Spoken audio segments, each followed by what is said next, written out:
ഞങ്ങളുടെ തോട്ടത്തിലെ ആദ്യത്തെ മാങ്ങയാണ്. ഇവനെ നമ്മൾ പഴുപ്പിച്ച് ഒക്കെ എടുക്കണമെന്നാണ് വിചാരിച്ചിരുന്നത്. നമ്മളിപ്പോൾ ഒരു യാത്ര പോകുന്നതുകൊണ്ട് ഇവനെ ഇവിടെ നിർത്തിയിട്ട് പോകാൻ പറ്റത്തില്ല, മഴയൊക്കെ അല്ലയോ. അതുകൊണ്ട് നമ്മളിപ്പോൾ അവനെ ഒടിച്ചിങ്ങെടുക്കുക. ഒരു എക്സോട്ടിക് ഡ്രിങ്ക് അങ്ങ് അടിച്ചാലോ?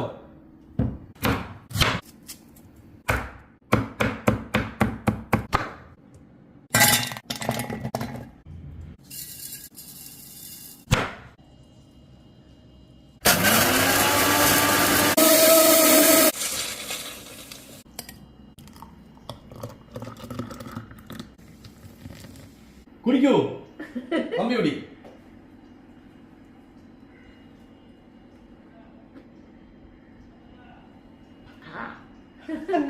എങ്ങനെയുണ്ട്?